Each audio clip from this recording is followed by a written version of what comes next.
सो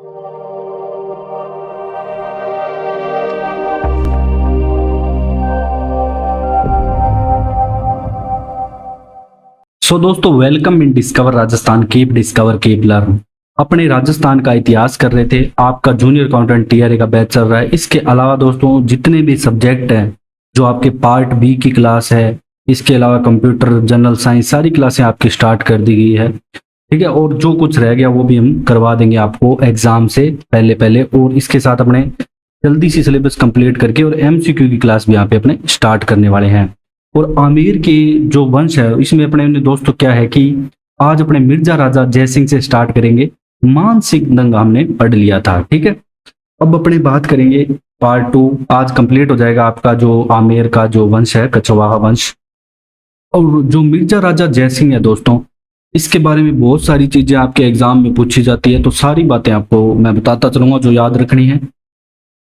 3 मुगलों के समकालिक था ये। कौन कौन से? जहांगीर, शाहजहां और औरंगजेब। ठीक है, 3 मुगलों के समकालिक था और 10 वर्ष की आयु में आमेर का ये शासक भी बन गया था। अब इसके समय आमेर राज्य उच्च श्रेणी में आ गया था और गद्दी पर बैठते इसको जहांगीर द्वारा 3000 का मनसब और 1500 का सवार भी दे दी गई थी। मतलब मनसब मिल गया था। ये मनसब वगैरह याद मत रखना, जो जहाँ पे मनसब आपको याद रखना होगा मैं बता दूंगा।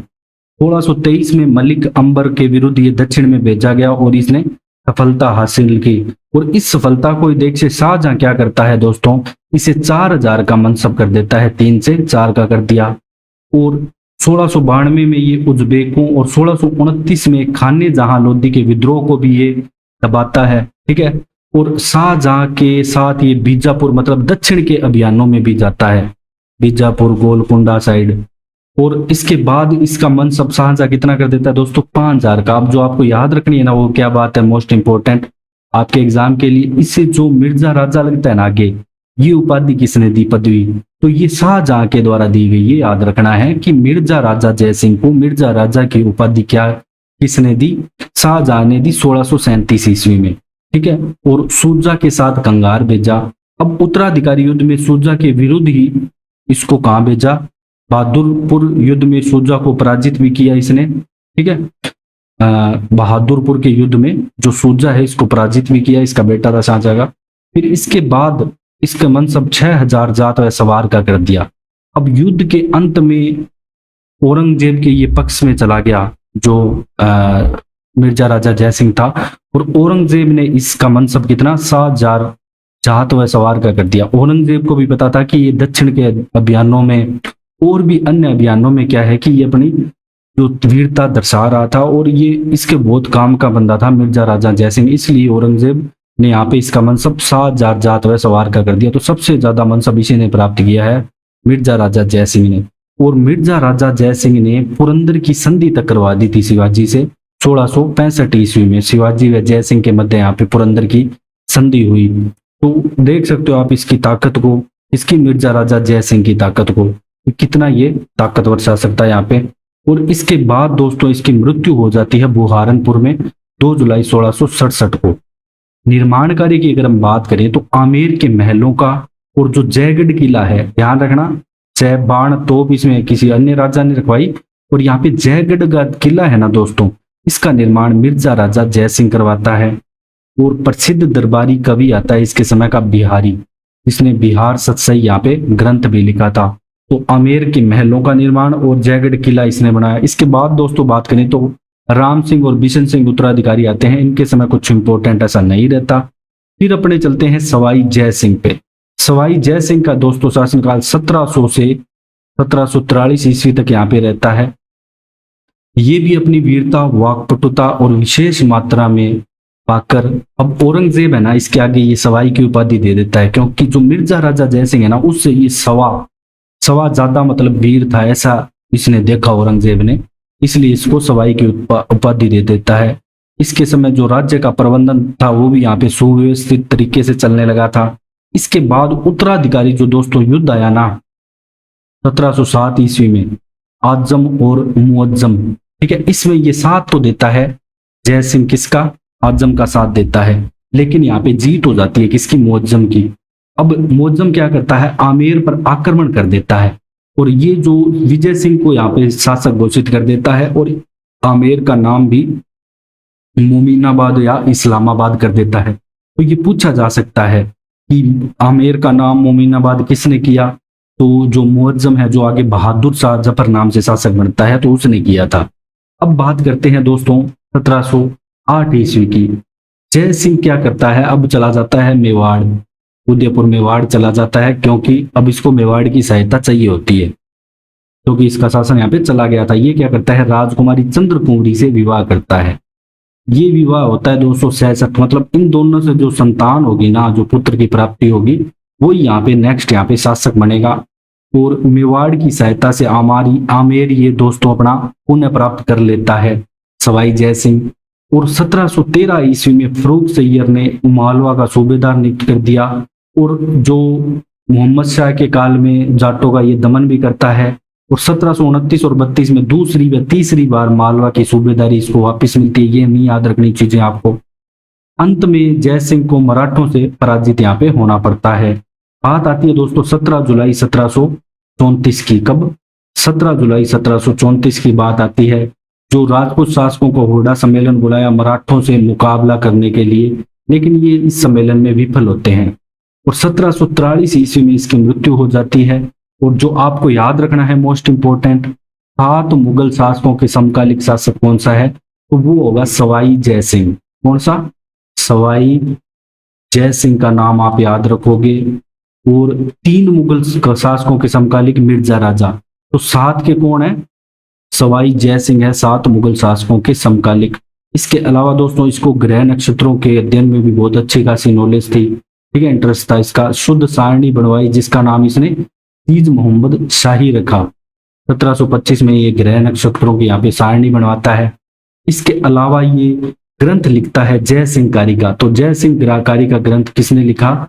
तो ये ध्यान रखना, आपको सवाई जय सिंह का नाम याद रखना है। यहाँ पे मिर्जा राजा जय सिंह ये लिखा आ सकता है, तो जय सिंह कारी का सवाई जय सिंह के द्वारा यहाँ पे लिखी जाती है। क्योंकि ऑप्शन में आपके दोनों आएंगे, मिर्जा राजा जय सिंह या सवाई जय सिंह, तो सवाई जय सिंह का आप नाम याद रखोगे। इसके अलावा दोस्तों ये 5 वेधशालाएं बनाता है, जो जंतर मंत्र है जयपुर की, ये सबसे बड़ी है और ये 2010 में यूनेस्को विश्व धरोहर में भी शामिल कर ली गई। इसके अलावा ये जगह याद रखनी है आपको, क्योंकि एग्जाम में ऑप्शन दे देगा कि कहाँ पे वेधशाला नहीं बनवाई।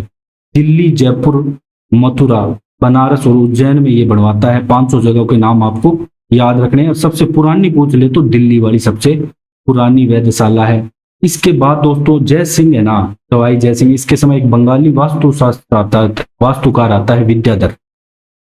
अब ये क्या करता है? इसकी हेल्प लेकर आयताकार खंडों वाली बस्ती का निर्माण करता है। मतलब ये जयपुर बसाएगा 1727 ईस्वी में, नवंबर में, ठीक है, नवंबर की बात है ये। नवंबर में जयपुर बसाता है 1727 ईस्वी में।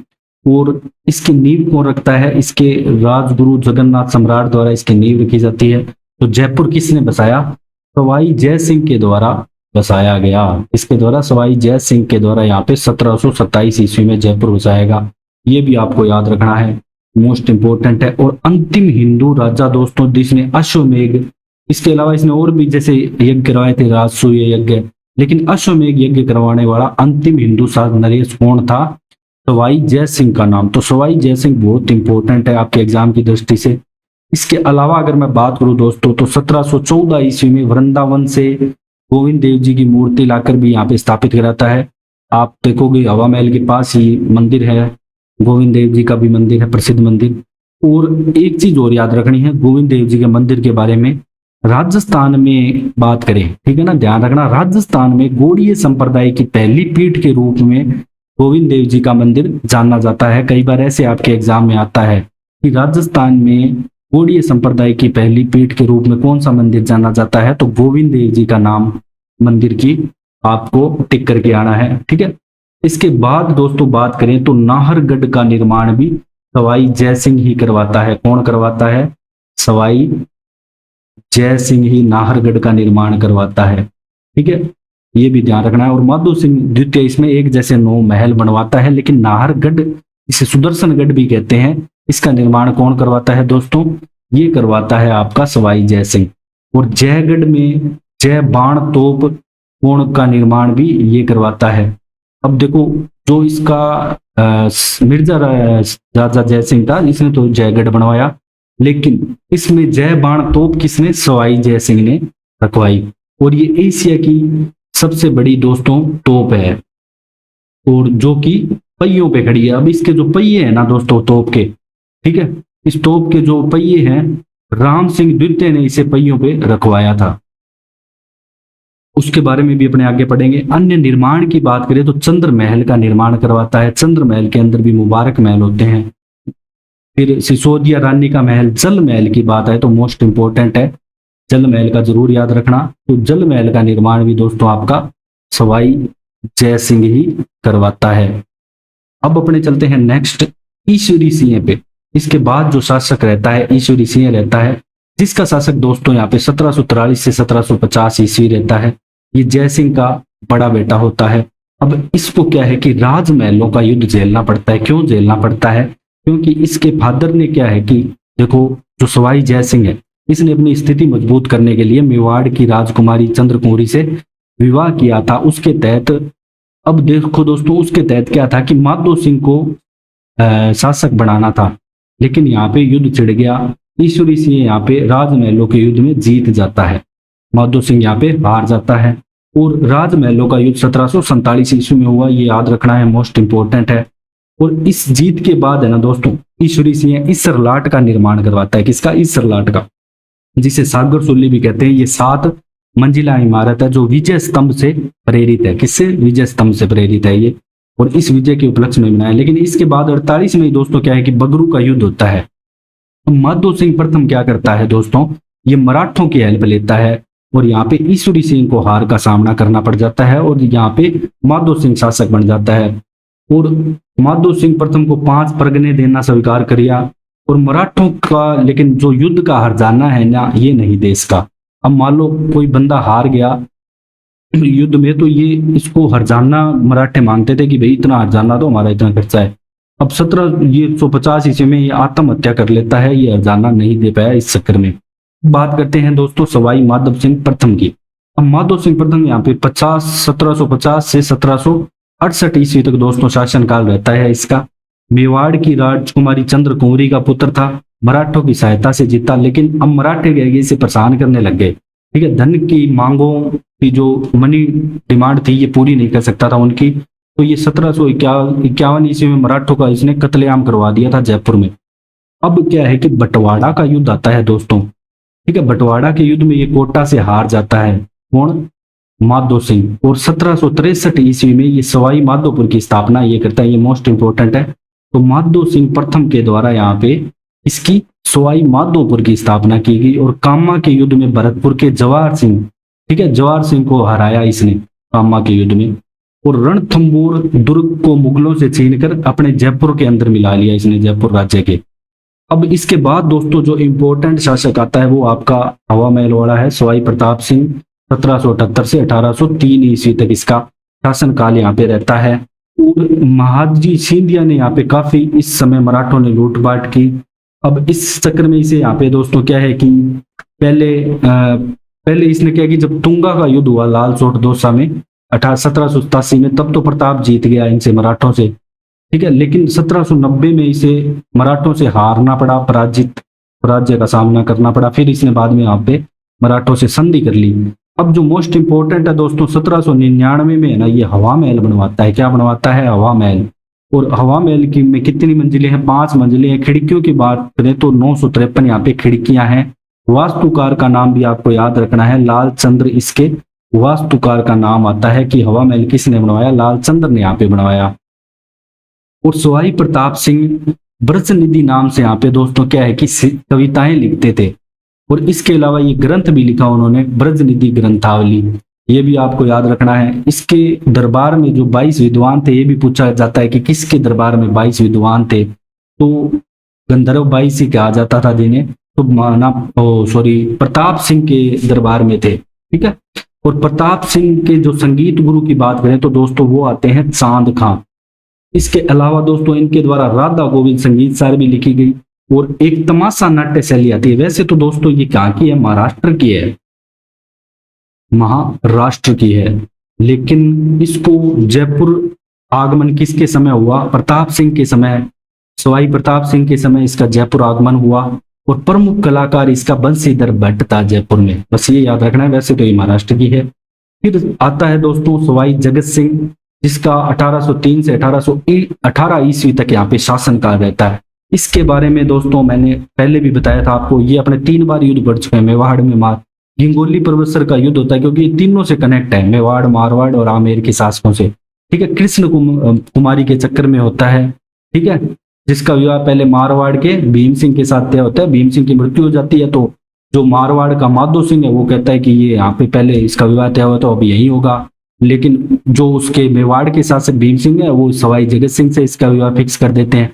तब ये युद्ध होता है। अमीर का पिंडारी के साथ मिलकर जगत सिंह मारवाड़ के माधो सिंह को हरा देता है। ठीक है, ये याद रखना है अपने को। और रस कपूर नामक नर्तकी से संबंध होने के कारण इसे जयपुर का बदनाम शासक भी कहा जाता है। तो ये भी पूछा जा सकता है कि जयपुर का बदनाम शासक किसे कहा जाता है? जगत सिंह को ही कहा जाता है। अब अपने बात करें दोस्तों मोस्ट इंपोर्टेंट, 15 अप्रैल 1818 ईस्वी को अंग्रेजों से संधि के टाइम, या ईस्ट इंडिया कंपनी अगर आपसे पूछ ले ईस्ट इंडिया कंपनी से संधि किसने की, तो जगत सिंह ने की। फिर इसके बाद जय सिंह तृतीय आता है। फिर राम सिंह दोस्तों द्वितीय आते हैं, सवाई राम सिंह द्वितीय, जो 1835 से 1880 ईस्वी तक जहाँ पे इसका शासनकाल रहता है। अल्पवयस्क था। अब यहाँ पे अंग्रेजों से दोस्तों क्या है कि संधि हो चुकी थी। अब संधि होने के बाद क्या है कि रिजेंसी काउंसिल, ये अल्पवयस्क था तो रिजेंसी काउंसिल है ना, ये यहाँ पे सबको संभाल रही थी। और इस काउंसिल का अध्यक्ष कौन था? मेजर लुडलो था।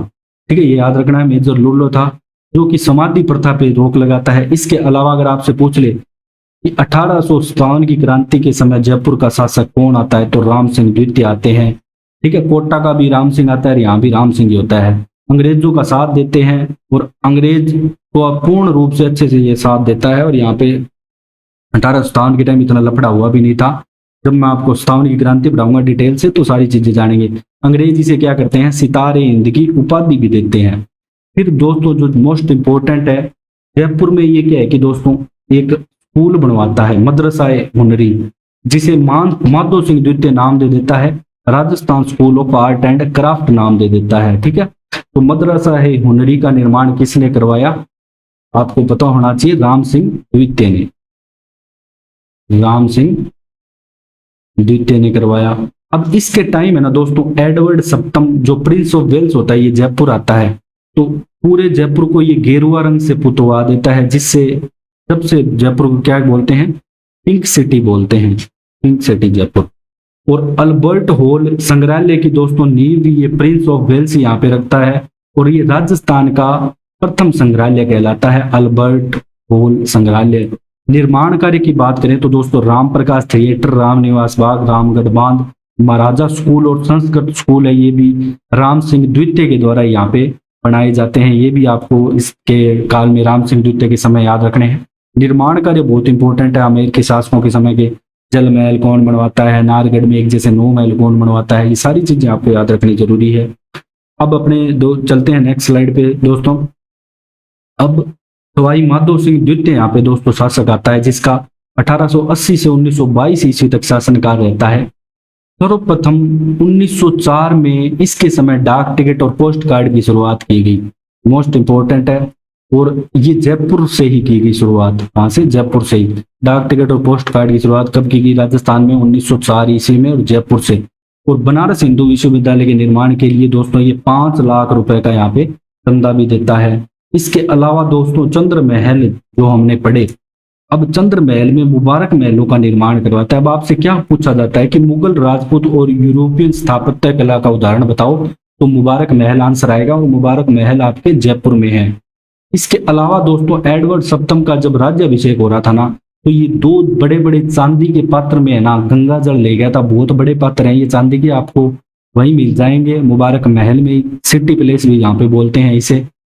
और दुनिया के सबसे बड़े चांदी के पात्र हैं ये। और नाहरगढ़ में एक जैसे 9 महलों का निर्माण कौन करवाता है? तो माधो सिंह द्वितीय करवाता है। और अपनी 9 पासवान रानियों के लिए करवाता है। एक जैसे इसलिए बनाए कि भाई कोई लड़ाई झगड़ा यहाँ पे नहीं हो। फिर आता है दोस्तों आपका अंतिम शासक सवाई मान सिंह द्वितीय, 1922 से 1949। कछवाहा वंश का अंतिम शासक था ये। 1949 से 56 तक राजस्थान के राज प्रमुख पद पर रहा। इसके प्रधानमंत्री था दोस्तों मिर्जा इस्माइल, ठीक है ना। इसको आधुनिक जयपुर का निर्माता भी बोलते हैं। और यही आपका दोस्तों जो आमेर का इतिहास है वो समाप्त होता है। अगर आपको डिस्कवर राजस्थान का कंटेंट पसंद आ रहा है तो आप इसे ज्यादा से ज्यादा शेयर करें, सब्सक्राइब करें। Thanks for joining discover Rajasthan.